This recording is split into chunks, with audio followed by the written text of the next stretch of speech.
Here with analysis, U.S. Army Special Forces veteran Jim Hansen.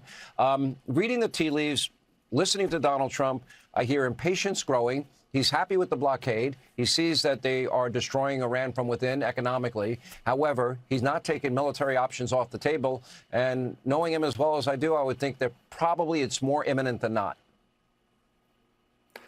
I think at some point more things are going to turn into smoldering rubble just to make a point. And I think the advantage he has is our blockade is so much more painful to them than it is to us or to our allies. And I understand. I just drove cross country and bought diesel at about $6 a gallon. It hurts everybody in America to pay for that gas. But that's a short-term thing. Iran is in the situation where they're about at the tipping point where their currency is worthless. They can't pay the thugs in their military, and they have no idea who's going to take over, when the next guy kicks the bucket. So President Trump has all the cards. He's patient. He'll play it, so that it ends up the way we want it to end. All right. It's short term, yes. It's still not the $5.03 a gallon that we had under Biden. It's about $1 less than that. It certainly is short term pain. Nobody wants to pay more for gas. Diesel is even more expensive, as you point out. However, in exchange for not giving our children and grandchildren nuclear weapons, again, in the short term, I think I'd take that deal every day of the week. And President Trump knew he would take a political hit for doing what nuclear weapon. He took the hit. He's going to see it through. And again, this blockade for us allows us to stop any ability they have to fund their government and to feed their people at some point. So we don't want the people of Iran to suffer. But at some point, they're going to get restless again and they don't have, food for their families. That's going to be a major push to potentially topple this government. Look, if I had a wish list, it would start this way. I would want to take out as many IRGC leaders as possible, number one. Number two, I would like to get arms in the hands of the Iranian people. It's easier said than done, but it's possible, is it not? Oh, it's 100% possible.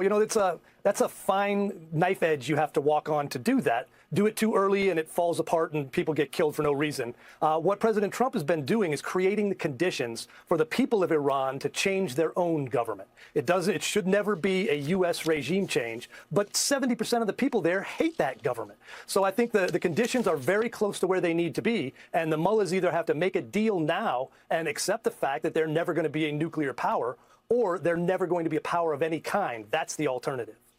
They've been decimated. Can you explain the lack of logic that they have? Is it that they cling to their radical Islamic fascism so much that they actually believe what they say?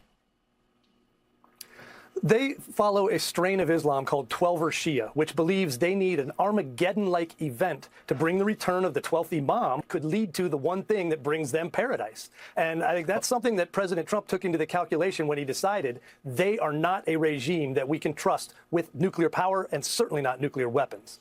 Well, and the president at any moment, and he told me this personally, that he could wipe out their infrastructure.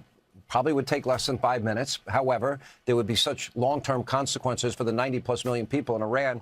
I don't think that's his first option. If it was, he would have done it already.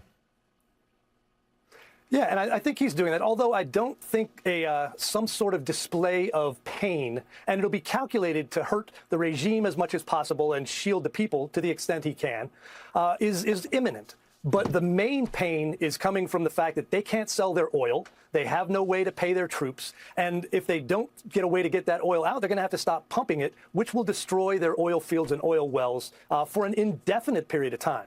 They're in deep trouble. And President Trump holds the ability to either stop that if they make a deal or continue it until they crack.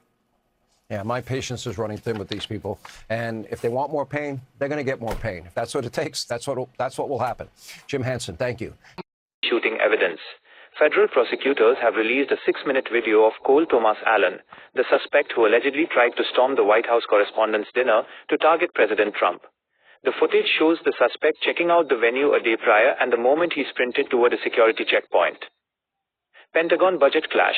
Defense Secretary Pete Hegseth faced a heated second day of questioning on Capitol Hill regarding a proposed $1.5 trillion